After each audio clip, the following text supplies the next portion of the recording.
Most Innovative Companies is sponsored by Elastic. Empower your teams by turning data into action with Search AI. Arm your site reliability engineers with real-time insights, your security analysts with analytics powered by AI, and your developers with advanced search capabilities. Visit us at elastic.co to learn more. Elastic, the search AI company. I'm Yasmin Gagne. And I'm David Salazar, filling in this week for Josh while he's out on a reporting trip. And this is Most Innovative Companies. On today's episode, Fast Company contributing writer Joe Berkowitz. There are meaningless aphorisms, like peak performance is only impressive if you don't plummet from the summit. Ugh. Prenuvo CEO Andrew Lacey. I did the scan myself. I sat down with him afterwards and went through my entire body, and I just felt like I was seeing the future of health. And as always, keeping tabs. I can now identify an American robin on sight or sound. It's a classic cheep, cheep, cheep noise. But first, here's the download. The news you need to know this week in the world of business and innovation. The European Commission says the Apple App Store is in violation of its Digital Markets Act. One of the examples they give of behavior that violates it is that Apple currently doesn't allow developers to tell customers that their app is available elsewhere or for a different price. And this has been something that the EU has been after for years, and it's a pretty significant move from a regulatory body against Apple. And Apple's always pulling shit like this. Yes, yeah. You'd be hard-pressed to take a calendar year and not find someone beefing with Apple over its App Store policies. Universal Music Group, Warner Records, and Sony Music Entertainment are suing the AI music companies Suno and Udio. The latter was used to make BBL Drizzy, which some may remember from an episode a while back. UMG and company claimed that the AI music violates copyright, quote-unquote, en masse, and seeks damages of up to $150,000 per work. In their defense, Suno says their tech only creates new, transformative content. Sure sounds like a fake defense to me, but I don't know. I mean, it is sort of the classic issue of AI models coming to the music industry. And this has been a long time coming, but it really boils down to what are you training your models on? And one, if you're using copyrighted material, not allowed to do that. And two, if you're spitting things out, how similar does it sound? And I think that Google has something called Music LM that I think is still sort of in beta and development. And last year, its release was sort of stalled because the people who were making it basically found that like 80% of the time it was just spitting out something that was copyrighted. Yeah, I would say my only take here is that BBL Drizzy was pretty fantastic. It was. I mean, clearly it's capable. It's just a matter of, what's creating that. Well, in food news, Chipotle has announced a 50-for-1 stock split, which follows similar moves from Nvidia and Walmart, and could make it easier for retail investors to buy into the company. And I'm already looking to diversify my portfolio. I know, it's Chipotle's resident biggest fan. I actually think I eat more Chipotle now than I did in college, mostly because I didn't really have Chipotle money in college. I barely have it now. Performance reviews are coming up. Consider paying us more. And yet another chain, this time Hooters, is closing dozens of locations across the country. The company blames economic conditions like rising labor and food costs. They are growing in other areas, though. They have a new line of Hooters frozen foods that you can get at the grocery store. Sure. Yeah, let me take every reason that people tend to go to Hooters out of Hooters. Like the wings seem to be the last thing on people's mind. The death of the restaurant. R.I.P. Wither the busty waitress. And that's the news you need to know today. David, if you had to be an influencer, what kind of influencer would you be? I think I'm definitely torn between, I would love to be like an Instagram travel influencer. Right. But I also think that like being a TikTok food influencer would be pretty great. I feel like TikTok food influencer is actually a ton of work. Oh, yes. Whereas travel, like, you take a lot of photos, but like ultimately you are relaxing in somewhere nice. Yeah, being a food influencer seems to require being a lot more type A than I am. Like, oh, let me get coverage of me julienning this thing. Yeah, you're right. Okay, I'll stick with travel. What about you? I don't think I'd be good at influencing generally, I don't know. Your Instagram pops off from time to time. It does pop off from time to time, but it's never the stuff that I think is going to do well. You know what I mean? Yeah, it definitely is a time investment. But actually, one platform where I think it could do well, and this leads us into our first segment, is LinkedIn. And the reason I say this is because background is I hate posting on LinkedIn. As part of our jobs, we're supposed to post our articles on LinkedIn, and I would say I don't do it as often as I should. And I tend to just repost things where people tag me. And the reason is it's like cringe and weird. But if I really wanted to, I think I could do it. You know what I mean? I think if I use those hashtags, if I talked about what I learned from the time my cat puked on a dress I really liked. Yeah. What that can teach you about B2B SaaS. Yeah, I think that LinkedIn is a space for people to be creative. So we're going to talk a little bit about business influencers. And what inspired this was a recent viral LinkedIn post.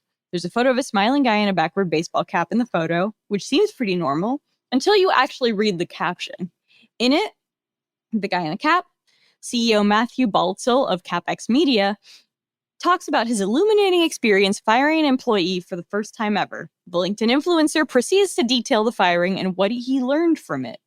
He followed that up with a solicitation for feedback on what he did. This kind of post is not a one-off. Deranged behavior on LinkedIn is at this point something many of us witness on a daily basis, unfortunately. That's why we wanted to dive into it and look at the weird world of business influencers. Here to tell us more is Fast Company contributing writer Joe Berkowitz. Hey, Joe, welcome to the show. Hi. We talked a little bit about that weird viral post with the guy in the backwards baseball cap, and he had a caption about what he learned from firing an employee. On the business influencer scale, where does this post fall?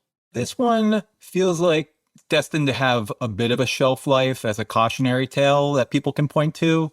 It's almost the exact flip side of this other LinkedIn influencer who went viral a while back for similar reasons. He is known as the crying CEO. I totally forgot about that guy. Yeah, faced with the prospect of layoffs, he did a video of himself crying. And we all love empathy, but it was just a little too demonstrative to the point of feeling performative. And he fared a lot worse than if he hadn't posted anything at all and would have just been seen as a cold CEO having to do what's necessary or whatever. I think it's going to be remembered. There's going to be the crying CEO and the smiling selfie. At least when it's an Instagram or a YouTube influencer, there is some money attached to it. You might be able to get sponsored by a brand and get some, but LinkedIn influencers is like, that's not even part of this, right? What do you think is the goal here? Yeah, I don't understand it myself. It seems there are a lot of influencers influencing about influencing. There are just a lot of posts that are about how you can expand your reach, how you can be your most authentic self. And they're in order to get more of an audience share. And it's like, okay, well, once you have that, then what? What do you do with that? Yeah. It feels kind of like the Tony Robbins thing, like that brand of self-help and lifestyle guru. Part of it was always about being more of a person in that vein of becoming more influential. We just have new language to describe it now, I guess. You've been following business influencers for a bit. How did you fall down this unfortunate rabbit hole? I didn't gravitate there naturally, I'll say. I wrote a piece for Fast Company back in January, which documented my experience of using LinkedIn as my primary social media because I had just been having a tough time with social media in general. Things are really changing the last couple years. Things are fracturing. It doesn't feel as fun or as useful anymore. No. And or at least the traditional places I would go. And I kept hearing about how LinkedIn was thriving in this time. And as someone who writes about business and work culture and tech and how they intersect with entertainment and that kind of thing. It felt like I should be on LinkedIn more. So I forced myself to only be on LinkedIn for 3 weeks. And it was a bittersweet experience. I really like In the what positivity sense? of it. Yeah. Everyone is always congratulating each other on something. That is true. It was kind of a corporatized form of positivity. I described it as positivity dressed in beige separates. But, I'll take all the positivity I can get these days. I also like that self-promotion is actually encouraged. Yeah. Whereas I sometimes feel more sheepish about doing it on other social media. It's a whole social network of people saying, I did a thing. Yes. Yeah. And then people congratulating them for it, which is nice. Mm-hmm. The drawback for me was the experience of being on there a lot gave me career FOMO as opposed to like the lifestyle FOMO you get on Instagram, maybe. Yeah. Because I was like, why aren't I important enough that people are always flying me out to speak at a conference in Singapore? That's fair. I think we all feel that. But also during my research, that's when I found out about a subreddit called LinkedIn Lunatics, which has been tracking exactly these kinds of posts that we're talking about for the last 5 years. I want to sort of be able to classify these people. Sure. Tell me what buckets of influencer you found. The main one was like the guy with the smiling selfie, influencers influencing about influencing. But there was also a lot of other common hallmarks I found. There's the obscure job title that you can read over and over again and never quite understand, like the EVP of incentivization, or just something that sounds impressive until you realize it doesn't make any sense. There's questionably sourced advice, like everything you need to know about day trading in the crypto space, you can learn from watching Malcolm in the Middle, just stuff like that that's meant to catch your attention, but it just seems dubiously sourced. Yeah. There's mundane anecdotes presented as like mind-altering business lessons, which is a bit like the smiling selfie guy, but usually it's something more mundane, like I was at the grocery store and I discovered the secret of how to make NFTs go nuts or something. Have you seen, I think there was a post that went viral that was like, I proposed to my fiance this weekend. Here's what I learned about B2B SaaS marketing or something. That is a perfect example. I forgot about that guy, but yeah. Stuff like that. I saw a woman on that subreddit this morning whose 2 kids nearly drowned. And, she learned an important lesson about marketing. Yeah. There are meaningless aphorisms, like peak performance is only impressive if you don't plummet from the summit. Ugh. Just stuff like that. Just things that are completely meaningless, but almost sound good. And then laying out the perfect schedule for achievement, which is either impossible or very specific to this person's job. There's always this element of like dudes being like, I wake up at 4 a.m. and then I exercise and then I go to work. And then you're like, okay, does this guy have kids? And you're like, yeah. Does this guy have a stay-at-home wife? Yes, that's correct. You know what I mean? It's like, yeah. I packed the kids' lunch while I was meditating in the middle of my workout. Exactly. You're like, thank you so much. There's a lot of bragging about how busy you are while also clearly investing an incredible amount of time in your social media presence. That's accurate. Now, are you a LinkedIn guy now? Or have you sworn off the platform? What is your relationship to it? I try to do more than just post my articles, but that tends to be what I end up doing. And while I'm doing that, I'm also taking a look around, and I do like to congratulate my friends. That has been a contagious thing for me, is that that's nice. People are posting their wins there more often than I see on X, and I take the opportunity to congratulate my friends and stuff and post my articles, and that's about it. Are you a LinkedIn guy, Salazar? Oh, absolutely not. You post more than me, but I'm like, I'm a disaster on LinkedIn. So we are supposed to post articles on LinkedIn, but the amount of shame and anxiety it gives me is actually kind of through the roof. And also, and I love my parents for doing this, but they're always the first people to congratulate me. Aw, that's very nice. On any article, which is really cute. But I'm also like, what about my peers? Why isn't it Mark Cuban congratulating me instead of mom? I like the ability to post something on LinkedIn in a way that feels Like, there's not a lot of shame attached to it because everyone understands that LinkedIn is sort of exists to post your W's. And the ability to sort of like give some insight into the background to the piece or whatever that, you obviously can't put into the piece and like no one really cares about on other platforms at all. It's an interesting space because at its best, it does function as like a decent little microblog for people. At its worst, it is everyone doing their best like Carrie Bradshaw impersonation without any of the like self-awareness that like Carrie Bradshaw is a villain. Yeah, if you watch the show long enough that you come to realize that. There's a lot of people I know who, maybe I knew in college or maybe I know outside of work who are so funny and interesting and creative. And then their LinkedIn presence is so divorced from any of that. You know what I mean? Instead, it's like, I am so passionate about consumer experience on SaaS platforms, and it's like, there's always a divide between who you are on social media and who you are as a person. But the gulf between somebody's personality and LinkedIn, to me, can feel so big. I don't know if that makes sense. No, it makes perfect sense. That was my eventual conclusion, because during the course of writing that article back in January, I felt self-policing. Like, I would have thoughts and I would just say, oh, well, this isn't going to fly here.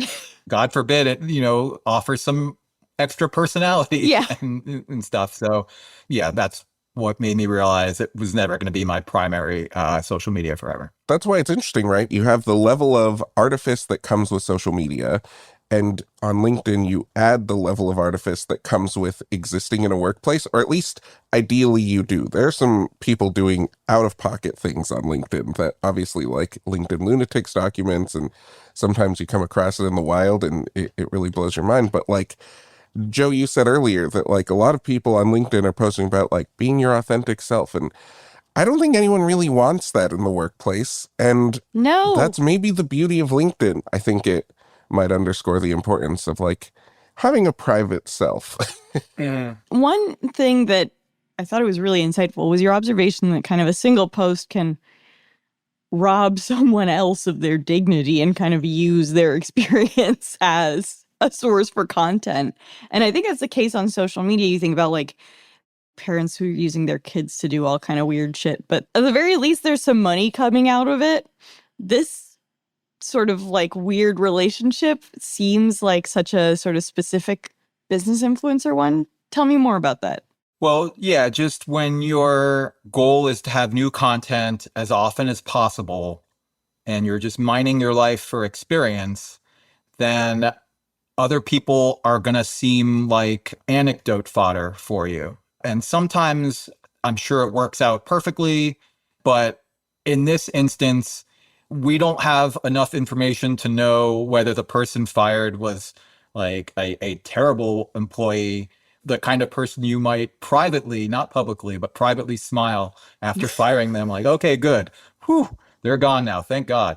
But either way, the photo is the main thing that he got wrong. If it had just been a story about firing someone for the first time and the challenges of that, it would have been fine, I think. But the fact that he centered himself in the story about firing someone and throwing in a smiling selfie, not only centered himself, but it also made him look like it was a story of triumph over adversity. Like, I fired someone and lived.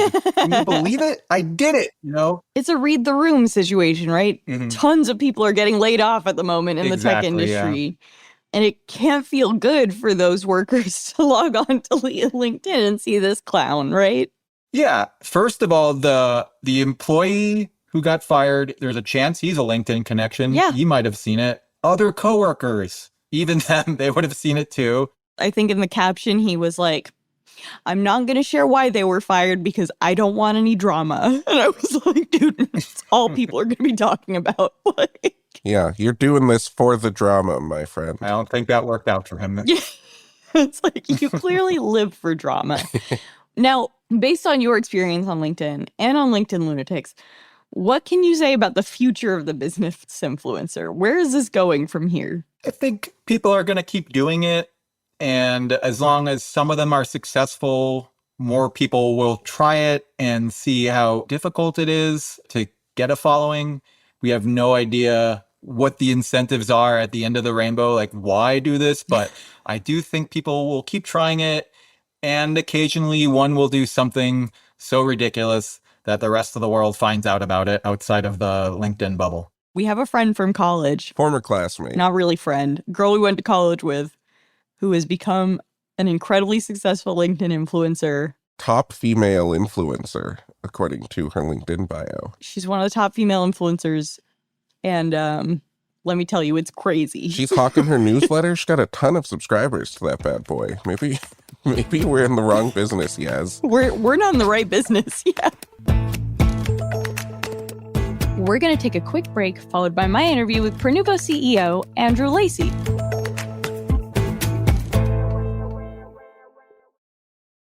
In a world inundated with data, how do your teams find what truly matters? Elastic Search AI combines generative AI with your proprietary data to find answers at scale in real time. Get quicker visibility into IT systems and remediate incidents faster, all while boosting operational resilience. Empower your security analysts with automated threat detection and equip your developers with powerful search capabilities to enhance customer experiences. Elastic provides the tools to turn data into action. That's why 50% of Fortune 500 companies use Elastic. Visit elastic.co to learn more. Elastic, the search AI company.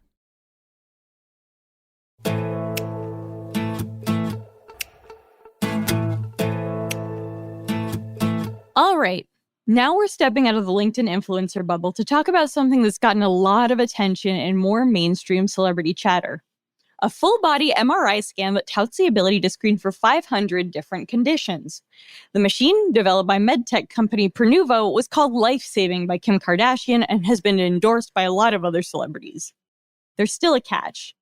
Getting a scan from Prenuvo costs $2,500, and some medical professionals have said that full-body MRI scanning does more harm than good. I interviewed the company's founder and CEO, Andrew Lacey, to see what he thinks about the criticism and how the company might bring down that astronomical price. First of all, I want to talk a little bit about how you came to found Prenuvo. I think your co-founder has a medical background, but you previously worked at McKinsey and at Disney. How did you first hear about full-body MRIs, and when did you think that could be kind of a viable business? Well, I think like most entrepreneurs, when we think about starting a business, we think about things that might be relevant to us. And I entered my 40s and I had been building companies for the last 15, 20 years. Like most entrepreneurs, I worked very hard and I had a decent amount of stress and didn't exercise as much as I could. And I remember just waking up one day and looking in the mirror and sort of asking myself the question, how do I know actually that I'm going to be around for this future that I guess I'm trying to build here? How do I know what's going on underneath my skin? And that started my own personal exploration to try and answer that question. And it turned out no one really could answer it very comprehensively. I got my skin tested, I did a colonoscopy, I did some blood tests, but these were all very sort of patchwork solutions. And then I ran into a radiologist in Vancouver, Canada, that were doing these incredible clinical quality whole body medical examinations. So I got on a plane, I did the scan myself, I sat down with him afterwards and went through my entire body, and I just felt like I was seeing the future of health. It was so obvious that this was something that needed to be everywhere. And so 5 years later, we're on the journey to bringing it to as many people as possible. It sounds like you kind of went full biohacker. I'm curious, what is the profile of most of these people who are taking the test? So we get people that come in from all walks of life. We have folks that are biohackers. Probably most biohackers in North America come and do the scan. But we have other people that are just curious about their health, or they might have previously had cancer and they want to make sure it doesn't come back, or they have a family history of disease, and not getting scanned for them is a source of anxiety. Not everyone is sort of, has a six pack and runs Ironman and does intermittent fasting. I think patients come from all walks of life. I have to believe that patients come from all walks of life, but they do come from like a certain economic background, because the test is really expensive. It's like $2,000. And you're kind of recommending, or I don't know if you're recommending, but it's possible people might want to get them regularly. How have you thought about kind of positioning the service? Like, how did this sort of price work out for you guys? Yeah, I think there's two ways to look at it. First, to compare what we do versus what was around before. And then second, to start thinking about the future that we want to create. So before us, it was very, very difficult to do whole body screening. And about the only institutions that would do it were large tertiary hospitals, and they would charge something like $50,000. So in some ways, what we're doing is orders of magnitude less expensive. Even when you think about standard of care screening, which is fantastic, but colonoscopy is $1,000, breast screening is a certain amount, PSA tests, skin tests, and things like this. So we have this patchwork of tests that each independently are also quite expensive. And I'm not suggesting people shouldn't do them; they're standard of care. But what's really interesting about the exam is that we are looking at the entire body, and we're able to almost screen about 80 to 100 regions of interest for something like $20 per region. Mm-hmm. So it's a completely different way of even thinking about health screening compared to our health system. And then where are we going? We're working really hard to scale the business, to introduce AI more fundamentally as a way to bring down cost. And our hope in the future is that this is a $200, $300, $400 exam that is not only within the reach of more people, but also is at a price point where we hope it would be adopted by insurance companies and health systems around the world. So I was on your website and you're growing really fast. I mean, you're expanding to a ton of locations in the US. When do you expect we'd be able to see those kind of price decreases? We did introduce one cancer screening exam of the torso that now is $999. So that's a significant discount from the comprehensive exam that we do. Mm-hmm. Since I began, we've not changed the price of the exam in the face of a lot of insurance, particularly in the health space. So the scan is slowly becoming more affordable. And with these technological advances, we think it'll become a lot more affordable, probably in I want to say 4 to 5 year timeframe. And some of that is in our control because we are building AI models, and some of that is outside of our control and depends on the FDA and the approach that they take towards AI and medical imaging. Now, I want to come back and talk about cost in a little bit, but what are some of the sort of AI applications or, how are you planning on using that technology? We're investigating AI in 3 areas. The first area is using AI to speed up image acquisition. So if we can screen you in 15 minutes rather than 45 minutes, we can save a lot of cost and we can pass it on to consumers. The second area is around using AI to diagnose disease. Obviously, the more of the workload that can be either uplifted from radiologists or augmented and help make the radiologists more productive, the more we can lower the cost of the radiology involved in doing the work. And then the third area of AI, which I'm really excited about, is using AI to help us understand how our bodies are aging.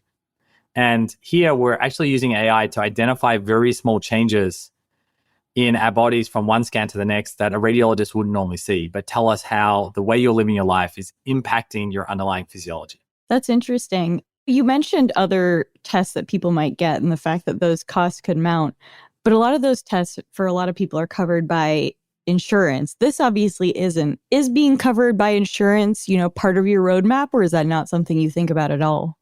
Absolutely. Medium-term goal of the company is really to have a very, very clear understanding of the efficacy of the exams so that we can then start engaging with health systems and insurance providers to help get these covered.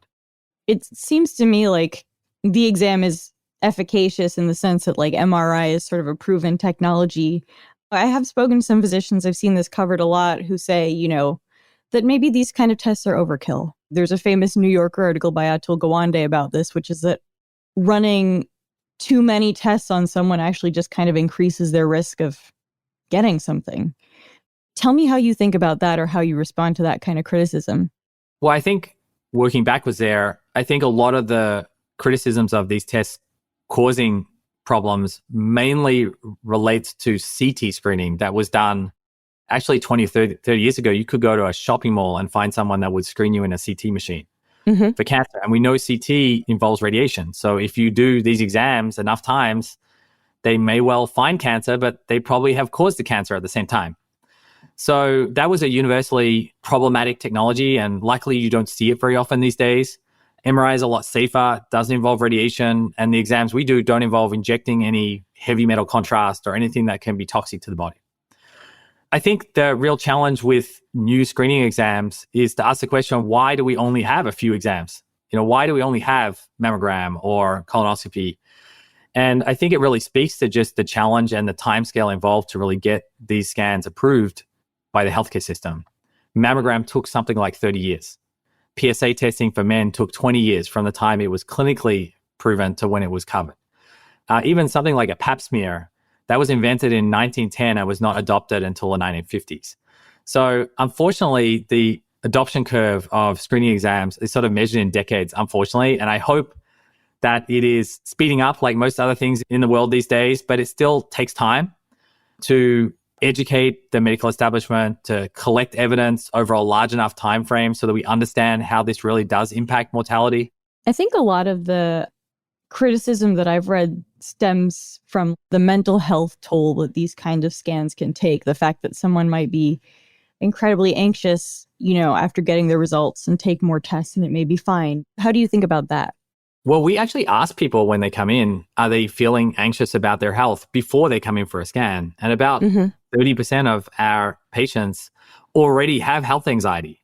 And that health anxiety has come from the medical system not providing them with clarity around what's going on with their health.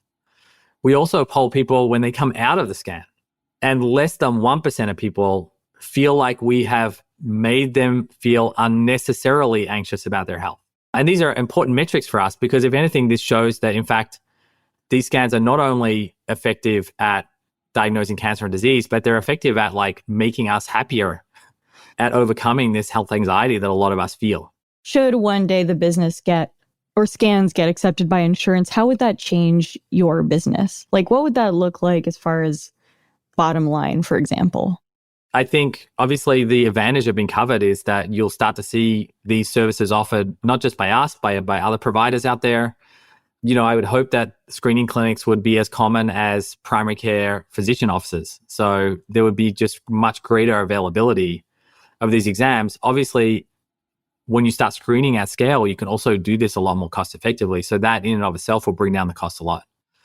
What it will mean for us, our primary goal, the reason we got started at this and the reason why a lot of people work at Prenuvo is because we have been touched by people that have died from late diagnosis. If what we do at Prenuvo ends up creating a world where tens of millions of people are getting scanned and we're saving millions of lives, that would be a fantastic outcome, irrespective of what it means for us as a company. I'm curious about your personal views too. What kind of healthcare system do you want to see? Do you believe in universal healthcare? I grew up in Australia, so I've lived most of my life in healthcare systems that had universal coverage. I unfortunately see the flaws in the US-style healthcare system, and I see the flaws in the more socialized medicine systems. I think there's a fundamental flaw underpinning any healthcare system today in any country, which is that it's a reactive approach to medicine. There's this core assumption that you are healthy unless you feel sick. And what we're learning through screening tens of thousands of people is that you might be suffering the early stages of something and not know about it and be asymptomatic. And the earlier you catch it, the more you can massively change the outcomes for individuals and for populations. If you were king for a day and had to give your country one healthcare system, what would it be?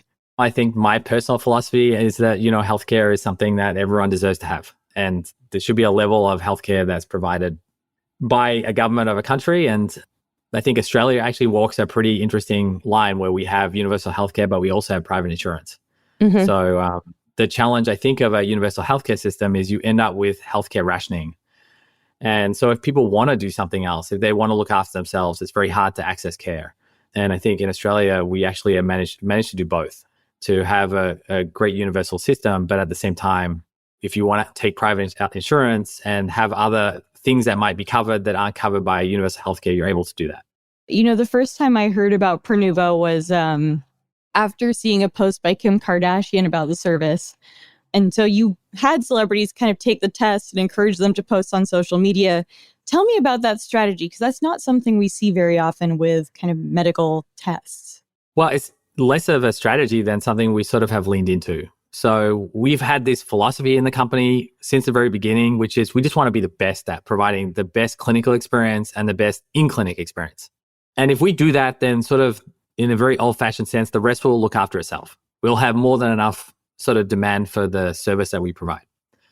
And we've seen this in almost every market in which we operate. The thing that really changed in the last 2 years is that as we opened in Los Angeles in particular, but also to a lesser extent, New York, we started to get people coming in who themselves had really big audiences and they had a great experience. And we always encourage people to tell friends, family, neighbors, colleagues, because maybe you might save their life.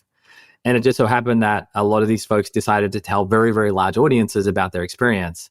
And we kind of leaned into it. And the influencers that have chosen to talk about us, we're eternally grateful for, because they've really helped raise the awareness not only of Prenuvo, but of screening and of preventive health more broadly. You're in a weird position, I think, with sort of celebrities who post, and that kind of the best thing for Prenuvo that could happen is one of them comes back with a serious result and they can say, this test saved my life. How do you think about that? That's sort of pretty different from like a celebrity talking about how an eczema drug was amazing for them. We hope that everyone gets a clean bill of health. And you see this in the stories that influencers are telling. I think it's just as powerful to say, hey, there's nothing better than getting a clean bill of health. There's nothing better than not having to worry about that part of my life and be able to focus on living it. I think the outcome is independent of whether someone finds something that is potentially life-saving or not. I feel like there's a really powerful story here, which is having agency over your own healthcare and really understanding what's going on. Something that is really interesting to me about Prenuvo is I've been trying to figure out what I guess you'd call the end goal of it, if that makes sense. Do you think about it as like the end goal is to prolong human life, or is it to give reassurance? What do you think is sort of the best outcome for this test? Now we start to speak about longevity, which is a little bit more outside of my field. Whenever we look at someone's scans, what we've come to learn is that our underlying health is a function of our genetics. So what we were born with, we can't control it. Our lifestyle, the way we live our life, and just simple, plain dumb luck. So 2 out of those things you actually can't control. So no matter how much you want to live for a long time, no matter how fit you might be, if you're not looking inside the skin, you can never be 100% certain that there might not be something there that you should learn about earlier rather than later.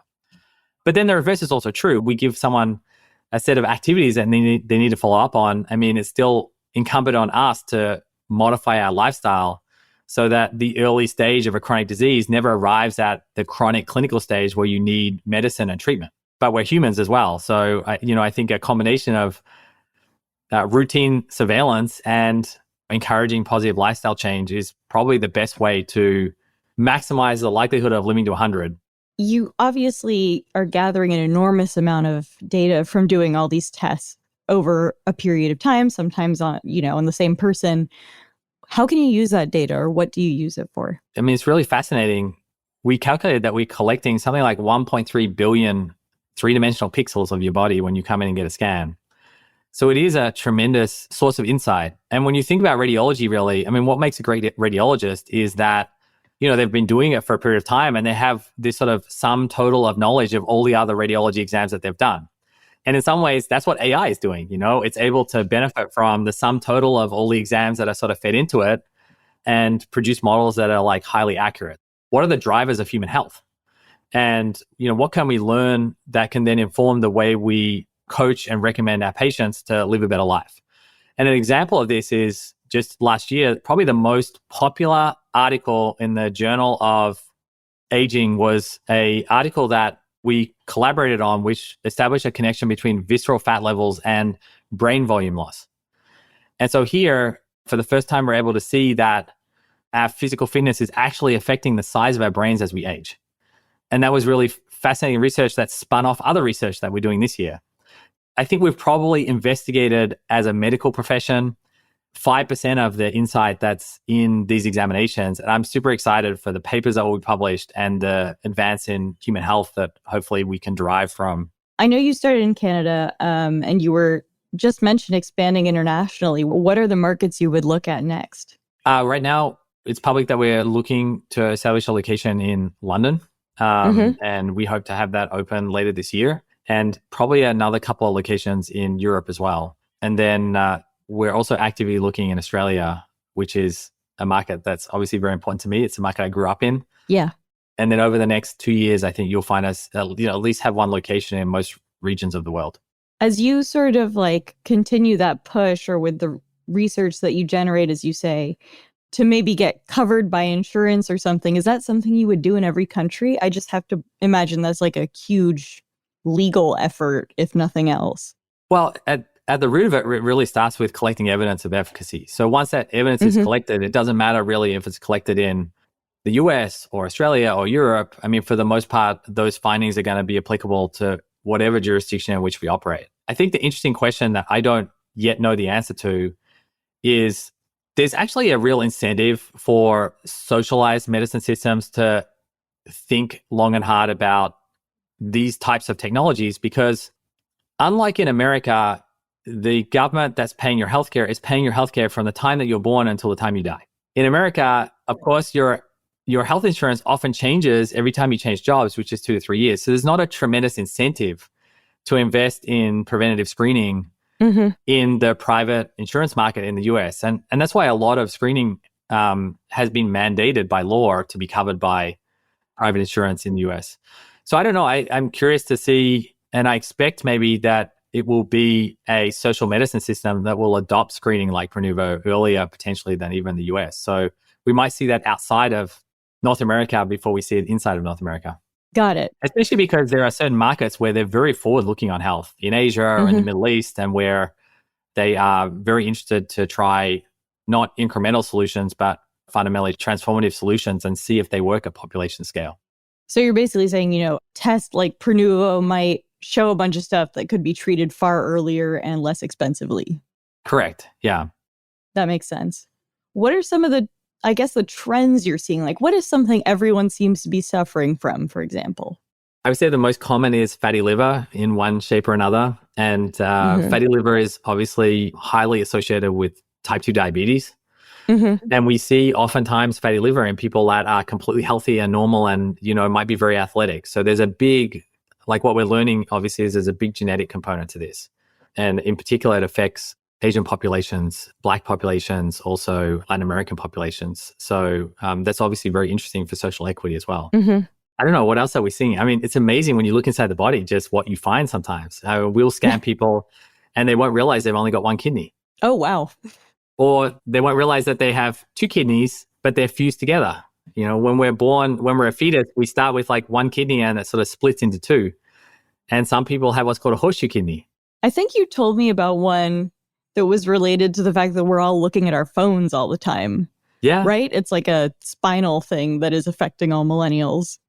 Yeah, we noticed this when we first moved into Silicon Valley. So when we were screening just in Vancouver, the average age of our patients was 52 years old. When we moved into Silicon Valley, the average age dropped into sort of the late 30s, which means we scan people in their 20s even. Yeah. And what we discovered was when we looked at their cervical spine in particular, so this is just below the neck, that the average age of a 25-year-old, if you showed their images to a radiologist and said, guess how old this person is, oftentimes they would say late 30s, early 40s. Oof. And these are people that don't have any pain, but they spend all their time working at desks or on their phones. And our head is not used to being in that position for a long period of time. We're used to looking up at the horizon, and this asymmetrically loads the spine and can cause disc bulges.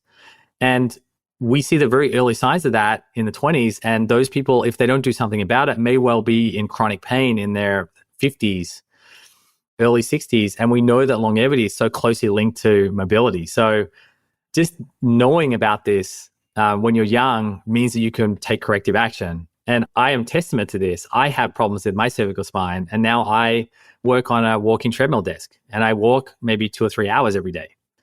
And my spine problems over the last 5 years have not only not progressed, but my spine has got better. So it's never too late to sort of undertake corrective action. And it's never too early to really understand what's happening underneath the skin. Well, this was great. Thank you so much for coming on our show, Andrew. It's been great to be here. Thank you.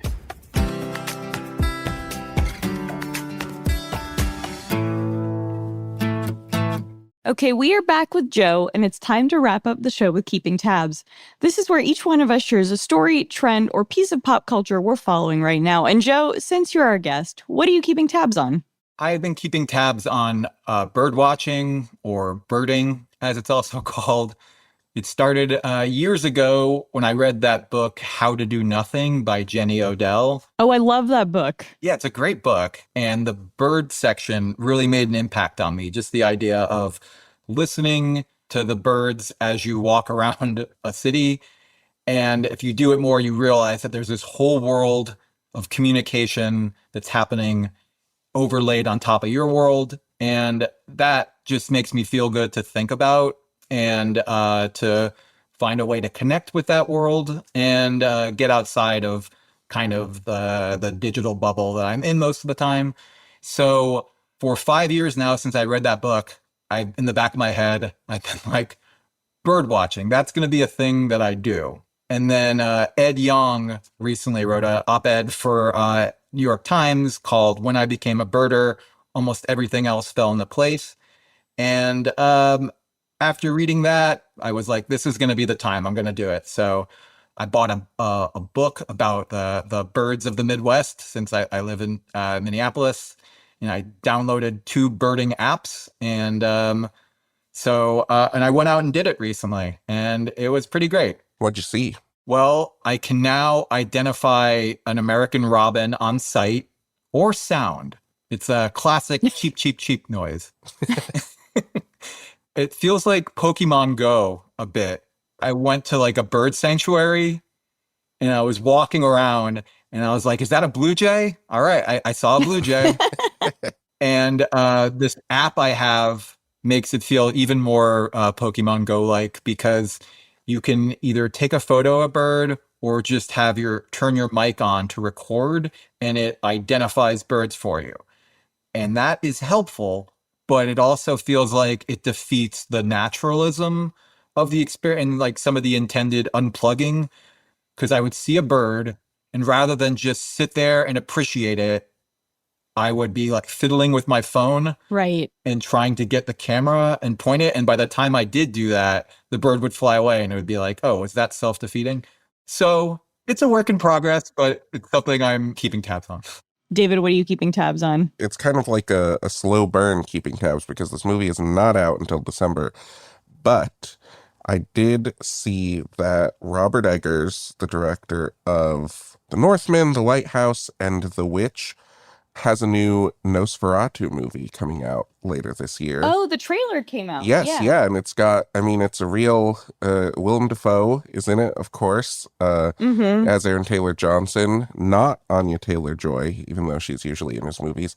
And it just looks great. I don't know, I love a vampire adaptation. It's kind of in a fun lineage of, there's the Werner Herzog sort of adaptation of Nosferatu, and there's also that really unhinged, isn't it Francis Ford Coppola who did like a Dracula movie? Yeah. That one's great. Isn't it with Winona Ryder or something? Or it's got a pretty good cast, but it's Keanu Reeves. Yes. A famously miscast Keanu Reeves. God bless him. A well-cast Anthony Hopkins, though. So that's what I'm excited about. I'm a big fan of Robert Eggers. My American studies brain still loves The Witch, just because it's a really great look at what freaks Calvinists were and why American culture is so paranoid and sort of given to hallucinations and fantasy. What about you, Yaz? I hate to bring this up because I think it's a real downer. But what's going on with Ben Affleck and Jennifer Lopez? I am so sad about this news cycle. I feel like everyone is really devastated, but I'm also kind of fascinated, and I don't really understand. This is not a novel observation. I think I've seen it on Twitter, how fast everybody turned on J-Lo in a weird way. I feel like now people are like, fuck this woman, in a way that we were all kind of in the tank for her. Up until recently, I'm fascinated and saddened. It feels like we're watching some kind of car crash in slow motion. That's sort of all I have to say on it. He should have stayed with Ana de Armas. If you're going to get back together with your ex that you broke up with famously nearly 20 years earlier, you'd think that you would just know in your heart of hearts, this is it for life. I think that's why we all had a weird amount of faith in that relationship. I think if the second breakup happened 5 years from now, it wouldn't be that big of a deal, but it's pretty recent. Exactly. They just got married. I don't know that it's easy to be married to either of those people. J-Lo is, not the biggest star in the world, and she really thinks she is. That said, some of her songs are real bangers. Waiting for Tonight, holds up so good. Jenny from the Block, great. Yeah, whoever sang it did a great job. Amazing place to end this. Joe, thank you so much for coming on the show. Thanks for having me, Yaz. Thanks, David. Watch me meet J-Lo and have to publicly apologize in 5 years. You'll tell a story on LinkedIn about it. Like, here's what I learned from the time I slagged off J-Lo and then had to apologize to her 5 years later. So that's it for Most Innovative Companies. Joe, thank you for joining us. Thanks, Joe. Thanks for having me.